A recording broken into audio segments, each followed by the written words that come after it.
This week's podcast topic is a good one. Protein prices are going through the roof, Tatiana, and we're going to talk about, is it worth it? Yeah. Ooh, that's a big one. Is protein worth it now that it's getting expensive? Let's rip in. Welcome to the Body Science Podcast. As always, the information contained in this podcast is for the information purposes only and is not designed to diagnose or be prescriptive to treat, prevent, or manage any injury, disease, or other health-related condition. Welcome to Body Science HQ, the world of fit, happy, healthy. And I'm going to throw in the end, protein is out of control. There's been 5 price rises in the last 12 months. Yep.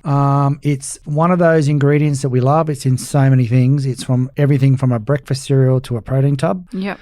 There's a lot of speculation on what's happening, when it's going to finish. It's not going away soon. There's been the biggest brand in the world has just put their prices up again. That's a big no-no for what's happening in the marketplace. And Tatiana, you're an in-house nutritionist. Yep. You also work with me in product development. So you've had the joy of handing me price increases, which really isn't the best job here at Body Science because it's not my favourite time of the day is absorbing another price. And even developing the products is being really challenging now because you can't get it. No. And when you're developing a product, you have to look what's in the market. And if you're trying to match the price with the prices going up every 2 weeks, you can't really match the price because it's going up way too quick and what's in the market hasn't been hit yet. So it's been a nightmare. And in Australia, we've been so lucky that we just think whey is king. Do you know what I mean? Yeah. You go to Europe and they laugh at you if you talk about a full whey blend. Like, don't get me wrong, they're over there. Yeah. But they're the king of blends in that space because they go, what are you talking about? You're still getting your 70 to 80% plus protein. You're still getting all the amino acids. You still get everything. Why is whey king? Yeah. And it's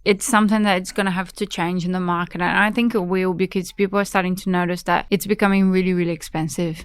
You know what I'm going to do? I'm just going to throw this out right now. You know, someone who's had a fair bit of saying Body Science the last 23 years, I'm going to hold the prices of our whey for 6 months. Oh my God. I'm not going to put any prices up in our brand at all. This is going to our director. I have nothing to do with this. I am a director.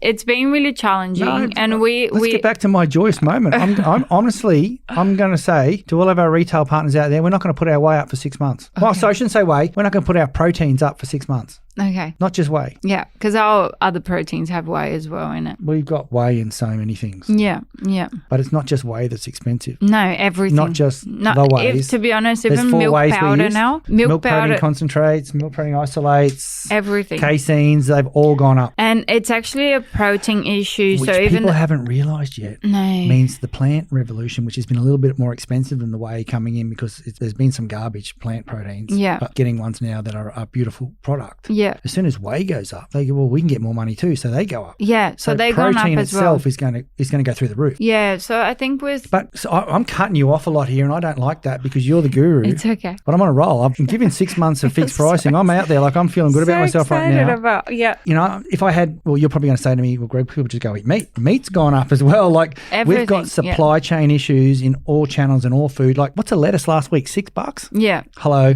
who's eating salad at the moment? I think it was more than that. Yeah. So food will be an issue, but protein is going to be a harder issue. So we're going to have to start being really smart with our protein intake now. I think the world needs to go back to understanding that's about protein. It's not about just a single type of protein. And all those people out there that go, oh, they're amino spiking, they're this and that. Like, grow up. Like, seriously? Yeah, yeah. People aren't amino spiking. They're making a product for the market. Yeah, exactly. Because no one wants to pay $200 for a kilo of protein. So we need to find other ways. And if it works, we have research on everything as well. It's putting aminos into your protein powder is not making it less of a muscle recovery. Everything else, it's not making any less because we have aminos. I'm a massive believer that protein's a carrier for something. Yeah. Like, what are we doing with it? Like, anyone can open a bag up a straight whey and eat it. Like, there's nothing in that. If you want that, go to Coles and Woolies and buy it. Yeah, yeah. But their weigh's gone up too. Yeah. You know, like everyone's, it's pricing's just out of control. It's just, it's crazy. And I know we touched on it then. It's not just the pricing that's really things out of control. It's the supply chain around that pricing. And it's not just the protein. So even the things that, for example, we put fiber, inulin into our proteins, that has gone up 40% as well.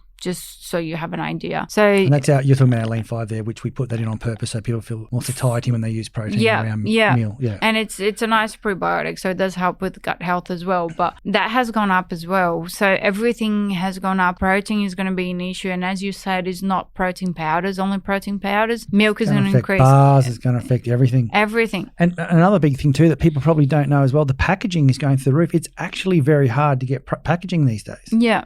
And where did everyone go, Tatiana? I mean, I'll give you one job. Like, can you just get this shit done? And all of a sudden, there's no people, there's no packaging and pricing going up. How do you think you're going on your job role? I don't know. I'm only joking. I'm actually freaking out. NPD has been so hard. So new product development has been extremely challenging because you know how I am. I'm not going to deliver how can I say that without swearing? I'm not going to deliver a poor quality protein or product because I care about people, you know that. So because when we develop a product, let's just talk people through the process. We identify a need and we work backwards from that need. Yeah. And then you got to look at trends within that. Yeah. And the trend in Australia has been, hey, we're in New Zealand, we're in Australia, we've got some dairies, let's just do WPI or WPC. Yeah. You know, that trend gets hammered by someone in China who wants to feed pigs, will buy all the whey. Yeah. So there's no way. There's no way, and it's expensive at the moment. So we need to look at those trends are good, but let's get back to what we really need. We're trying to get our protein intake. Yeah. And look at why we're looking. So why it's funny because when you talk about even in Brazil, we heard it the other day here, the customer service was talking about they're asking for vegan whey, and I said whey has just become a protein powder word it's like now. Speedos. Yeah. I want some whey. It's actually protein powder. So the whey protein has a quicker release into your bloodstream, and that's why a lot of people talk about whey. And that's great if you're an elite athlete. Yeah, and straight after your workout. But if you're getting a consistent amount of protein throughout the day and we're getting that intake right, you can get the same results. So we need to get our head around of how the different types of protein work and why we're using that for, instead of just being like, I need whey, I need pure whey.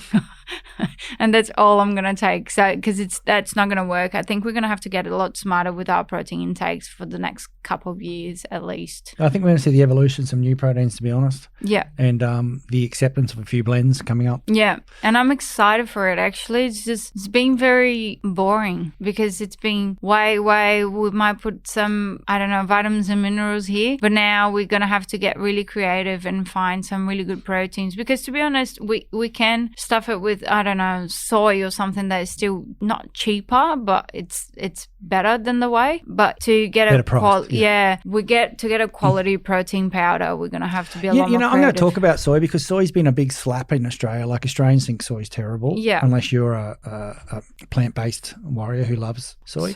When I read some of the research around soy, and it's come a long way in its manufacturing of soy, and all the things that they say it does to men, you got to be smart. They're pulling that shit out and selling that somewhere else. Yeah. Do you know what I mean? Like, it's actually not that bad a protein. No. And I'm not trying to justify soy, let's bring soy to Australia story here right now, but I've always been an advocate. And I think what's really important coming up with, the potential recession or whatever people are talking about, but I know there's price increases coming and they're not, you hear some stories about some relief next year. No. This effect is going to drive for quite a while. I really think the future is going to be making sure that you've got whey in there, you've got some plant proteins in there, you've got a good mix of what's needed, and then you're value adding to that protein as well. Like whether it's a probiotic, prebiotic, vitamins and minerals, some type of functional food that helps you hack some place in life versus just being an amino warrior. Yeah. I think that's the future of where it's going. It's going to be about we're getting busier. Immune's a massive issue for us at the moment. Yeah. Sedentary, like being locked away in your houses, has been a massive issue for us. Getting back out there. I think it's going to be about getting these nutrients in, not worrying about whether it's 100% whey protein or that. And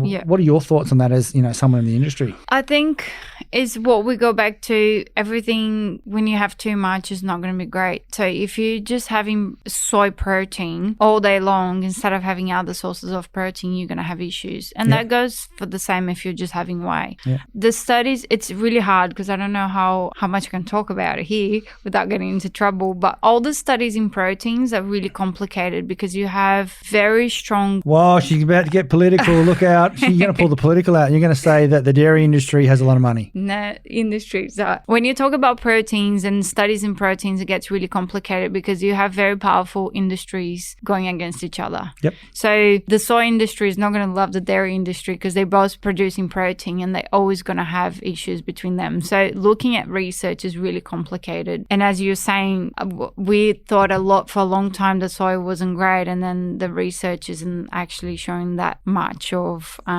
health issues related to that bad. soy. Yeah, exactly. Yeah. And we could be talking about pea protein right now, or rice protein, or any of them. I mean, I think soy's just got a complete amino profile. That's probably the big difference between the other plants. Yeah, but if you, for example, our plant protein here, we don't have soy, but we have different plant proteins that complete each other. So out of curiosity, but in Brazil, the rice and beans, the reason why we have rice and beans is that the amino acids that we're missing on rice, we have it on the beans. So it's a perfect match, and you have complete amino acid profile there. And that's what we did with our plant protein. But that's what we were saying. I think the answer for the future, the next few years, I think is going to be investing in blends and making sure you're getting those functional foods in and you're getting your nutrients in as well. And making sure you're getting from different places. Don't get stuck with one thing. Think of how you can get it and why are you getting those different sources. Not just the protein, but everything else. Does that make sense? It's almost like taking a flexitarian approach to your protein. Yeah. You're not hardcore this or you're not hardcore that. You're not this. You're just looking at the people we're talking to right now, the ones that go, I don't want to get a protein in each day.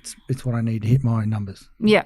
And we have a lot of athletes too. They have some days they have the plant protein, and then some days they have the Lean 5. Some days they have the Nitrovol. So that mix can actually work nice being quite sponsored, well. Isn't it? Yeah.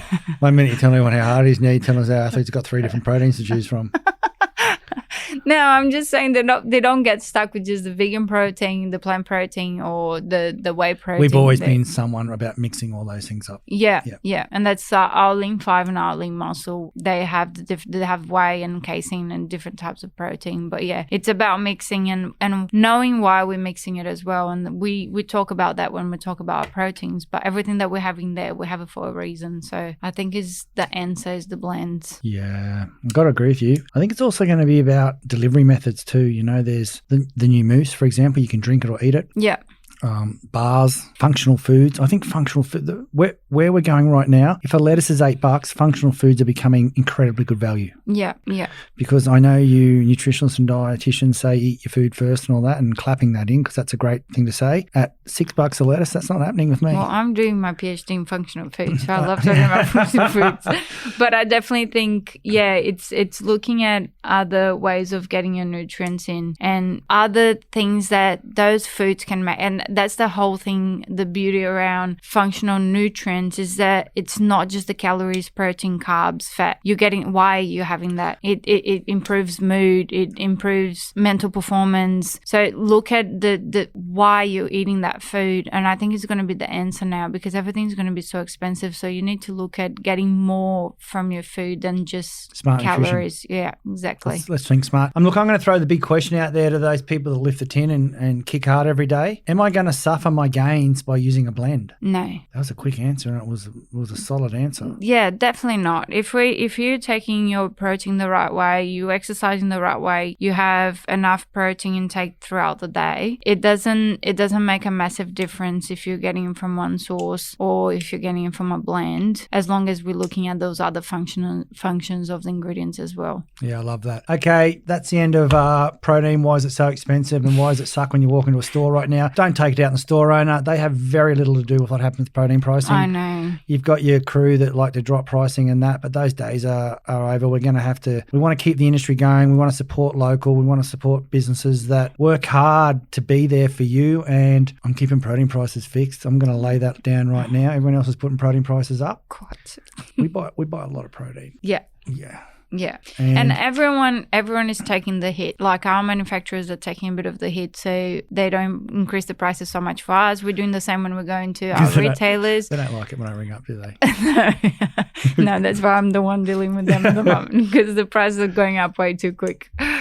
everyone is taking the hit. I actually saw a post the other day on a little fish and chip shop close by, but they put it on their door saying that I think like potatoes used to be this much and now they're like 3 times more expensive. This was, and everything, like even down to like the cupboard that they use to serve and the little plates, everything has gone up. Yeah, packaging is super expensive at the moment. The world's changing fast and I think we need to adopt. Yeah, and we need to understand that everyone is suffering, so we can't just get angry at why you're increasing your protein. Well, because everyone else is suffering, so because the need for protein is not going to change, the cost is going to change. Yeah, people can't suddenly go oh, I won't use that, or I'll eat more fish and meat. Well, they've gone through the roof too. You're going to have to work out on your budget what you can do, but it's not like this is suddenly something that's not needed. It's still needed. Yeah, and I think it will be needed even more. I mean, if you can add some protein powder throughout the day instead of having to have meat 2 times a day, it's going to be a lot cheaper in a lot of ways. So I think people will have to adapt. So I think the need might increase, but we're going to have to work on creative ways to keep it viable, really. Otherwise, viable, is that a word?